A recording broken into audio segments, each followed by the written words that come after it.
कहेंगे हमारा ग्रंथ है, अपना अधिकार जमाएंगे। इसलिए ना दुर्गा, ना काली, ना भवानी, ना गणेश, किसी का भी प्रथम श्लोक में नाम नहीं लिया। केवल क्या कहा, किसकी स्तुति करी? बोले सत्यम परम धीमहि।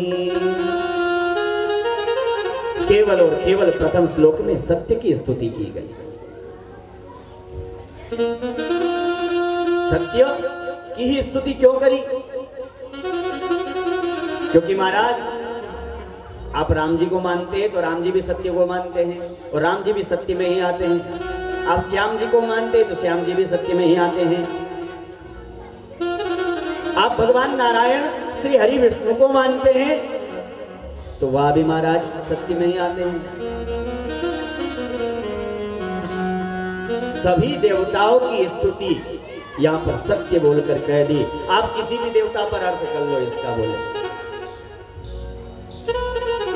विद्वानों ने इसके इस प्रथम श्लोक के 108 अर्थ किए हैं। प्रथम श्लोक के किसी ने गायत्री पर कर दिया, किसी ने सदगुरु के ऊपर कर दिया, किसी ने भगवान कृष्ण पर कर दिया। तो महाराज इस ब्रह्मसूत्र की व्याख्या है इस श्लोक में। जन्माद्यस्य मतलब जिन भगवान का जन्म और मरण से जो परे हैं, यतोन्वयाद करतश्चार्थे स्वभिज्ञस्वरात्, जो भगवान सब में अन्वय है, सब में समाया हुआ है। और वह कैसा है? बोले स्वराट, विराट स्वरूप है। और तेने ब्रह्म हृदय आदि कवये, जिस भगवान से ब्रह्मा इत्यादि सब व्यामोहित है, मोहित है उस परमात्मा से। ब्रह्मा जी भी चक्कर में पड़ गए, इंद्र जी भी चक्कर में पड़ गए, और तो और हमारे देवर्षि नारद जी भी चक्कर में पड़ गए। तो तेने ब्रह्म हृदय आदि कवये मोह्यन्ति यत् सूरया, सारे देवताओं को भी मोहित कर रखा है, जिनकी माया ने पकड़ रखा है, व्यामोहित होते हैं।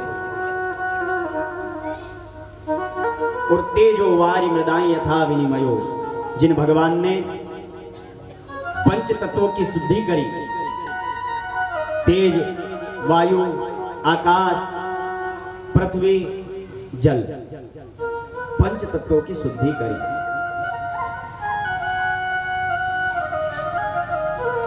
और त्रिसर्गो मृषा,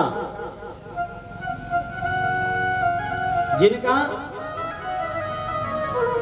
त्रिसर्ग है। कुछ लोग कहते हैं ब्रह्मा विष्णु महेश, कुछ कहते हैं त्रिधाम है भगवान के, श्रीधाम वृंदावन, द्वारिका धाम और मथुरा धाम, तीनों जगह भगवान रहे। त्रिसर्गो मृषा धामना स्वेन सदा निरस्त कुहकम सत्यम परम धीमहि। ऐसे भगवान सत्य की हम स्तुति करते हैं। सत्य की स्तुति माने महाराज भगवान कृष्ण मध्य में भी है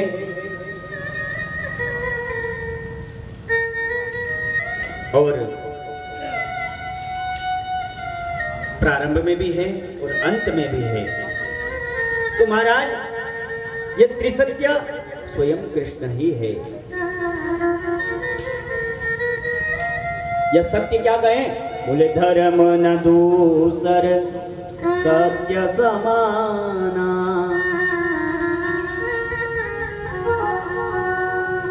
धर्म की ही स्तुति करी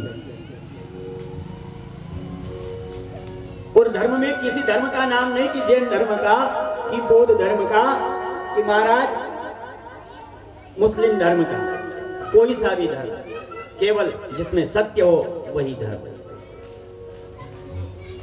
जहां झूठ बोला जाता हो वह धर्म नहीं है। तो सत्यम परम धीमहि,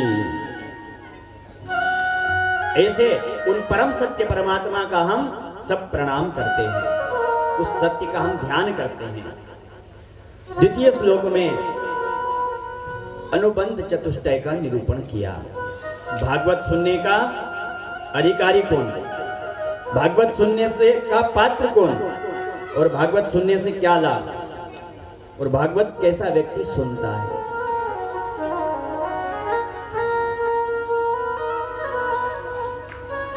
द्वितीय श्लोक में कहा, धर्म प्रोज्झित कैतवोत्र परमो निर्मत्सराणां सता वेद्यं वास्तवमत्र वस्तु शिवदं तापत्रयोन्मूलनम्।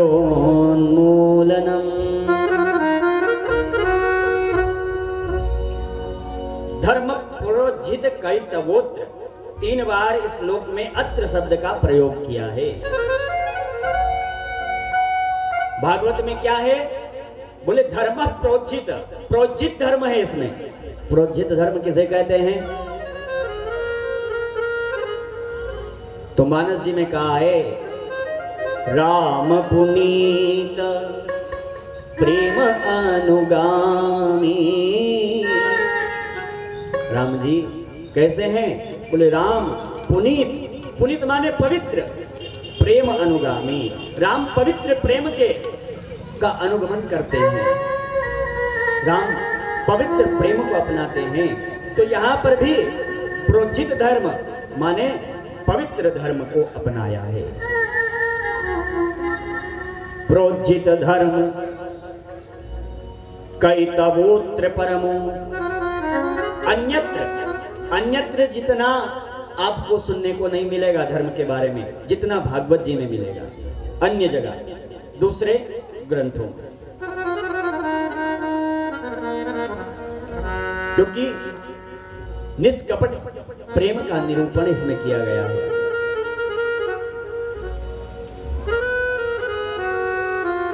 और निर्मत्सराणां सता, भागवत सुनने का अधिकारी कौन, बोले जो निर्मत्सर हो गया है। मत्सर का मतलब मत्तः सरति, भैया मच्छर किसी को काटे तो मच्छरदानी लगा लो, बच जाओगे। लेकिन मात्सर्य काटे, ईर्ष्या काटे तो ये तो भीतर से काटती है। इसकी दवा दुनिया में नहीं मिलती है, इसकी दवा केवल सत्संग में मिलती है। मच्छर काटा, मच्छरदानी लगाया, बच गए। लेकिन मात्सर्य, महाराज हमारा घर झोपड़ी है, उससे हमें कोई परेशानी नहीं, लेकिन पड़ोसी की 2-2 बिल्डिंग क्यों बन गई। हमारे ट्यूबवेल में पानी नहीं, कोई दिक्कत नहीं, लेकिन पड़ोसी को क्यों निकल गया है, होता है ना बहुत जगह।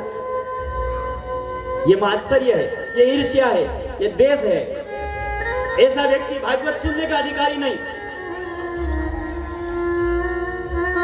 साफ लिखा व्यास जी ने, ऐसे व्यक्ति भागवत सुनने का अधिकारी नहीं है। क्यों? दूध महाराज कितना ही अच्छा हो, कितना ही पवित्र हो, चाय निकाल के ही लाए हो, लेकिन दही वाले पात्र में रख दो, थोड़ा बहुत भी दही लगा हो और उसमें डाल दो तो सारा दूध बर्बाद हो जाएगा। ऐसे ही जो निर्मत्सर नहीं हुआ और वो भागवत को सुनेगा तो यहाँ भी ईर्ष्या द्वेष ही पैदा करेगा, यहाँ भी खट्टापन डालेगा। तो निर्मत्सर का कहते हैं, निर्मत्सराणां सता। और ये मत्सर महाराज ये ऐसा है कि इसको लोग छोड़ नहीं पाते। कहते हैं कंचन तजना सहज है, सहज त्रिया काने, मान बढ़ाए ईर्ष्या दुर्लभ तजनाये।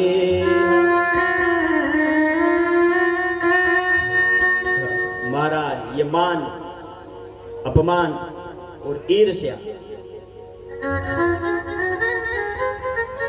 बहुत कठिन है त्यागना। लोग सोने को त्याग देते हैं, पैसों को त्याग देते हैं, लेकिन ईर्ष्या नहीं त्याग पाते। ईर्ष्या अपने आप आ जाती है और यह सभी जगह रहती है।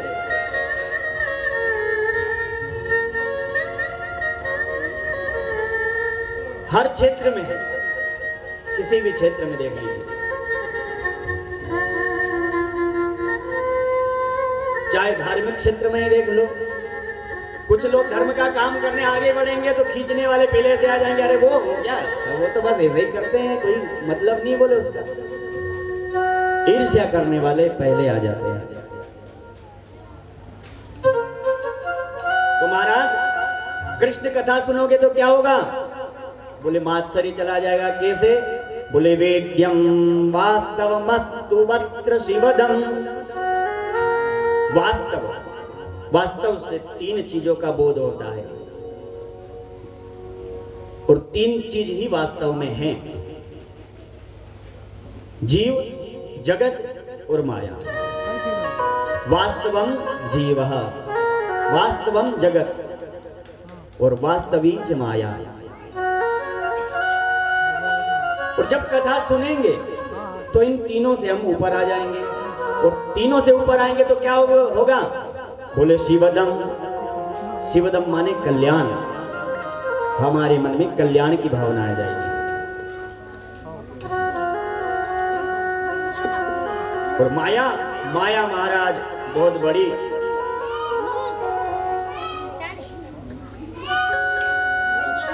समस्या है। इससे उभरना अच्छों को कठिन पड़ जाता है।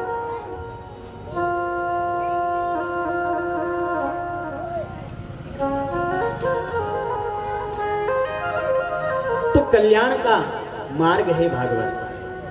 वेद्यम वास्तवमत्र वस्तु शिवदम तापत्रयोन्मूलनम। जब जीव जगत और माया को हम पहचान जाएंगे तो महाराज तापत्रयोन्मूलनम, देहिक देविक भौतिक तीनों प्रकार के तापों से हम उबर जाएंगे, संताप से हमारे समाप्त हो जाएंगे। और 3 ही ताप है, देहिक देविक भौतिक तापा। देहिक देविक भौतिक तापा, राम राज्य का होई नहीं व्यापा। राम राज्य का होई नहीं व्यापा। देहिक देविक भौतिक तापा,